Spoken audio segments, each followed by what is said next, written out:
Hello mga ka-Cinema Insight English! Welcome back sa ating channel. Ngayon, pag-uusapan natin ang isa sa pinakamainit na episode ng Sigabo, ang episode na pinamagatang Tubusin. Bakit nga ba hindi makaget over ang mga manonood dito?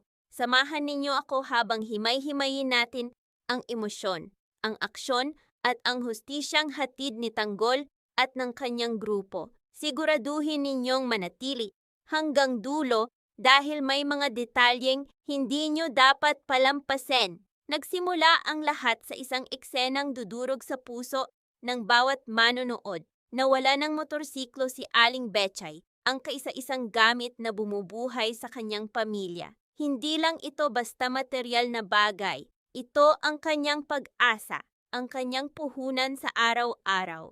Dito natin nakita ang hilaw na emosyon ng isang inang nawala ng sandigan. Pero hindi dito natatapos ang kwento dahil nang madamay na ang grupo ni Tanggol, doon na nagsimula ang totoong gulo. Pagpasok ng grupo ni Tanggol, hindi lang sila basta nang huli ng magnanakaw. Sinimulan nilang bakasin ang pinagmulan ng krimen. Dito tayo nakakita ng talino at diskarte, hindi lang sa boxing o bugbugan, kundi sa pag-aanalisa ng mga galaw ng sindikato. Pansinin niyo ang bawat detalye. Paano nila tinunton ang mga lookout? Paano nila pinagtagpi-tagpi ang mga impormasyon? Ramdam mo ang tensyon sa bawat galaw nila na tila ba ang bawat pagkakamali ay kapalit ay buhay.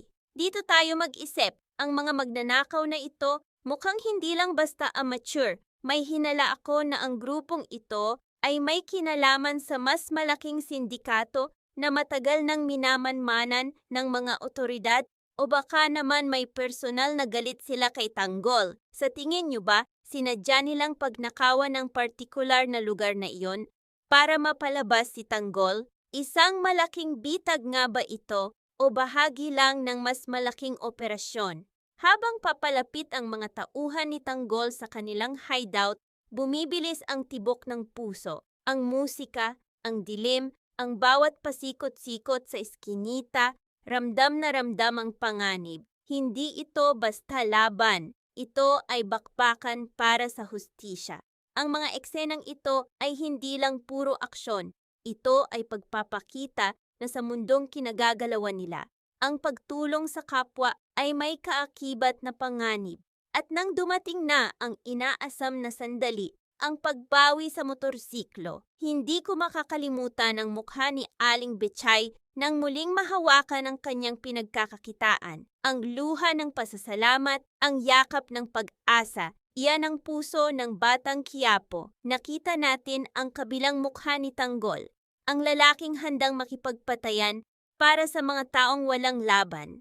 Ang episode na ito ay paalala na sa gitna ng kadiliman, laging may liwanag na nagtatanggol sa mga inaapi. Pero sa tingin nyo, tapos na ba ang laban? Ang mga taong nasa likod ba ng sindikato ay mahuhuli na? O may mas malaki pa silang kinakaharap na panganib sa susunod na mga episode? I-comment ang inyong mga teorya sa ibaba. Gusto kong marinig ang opinyon nyo.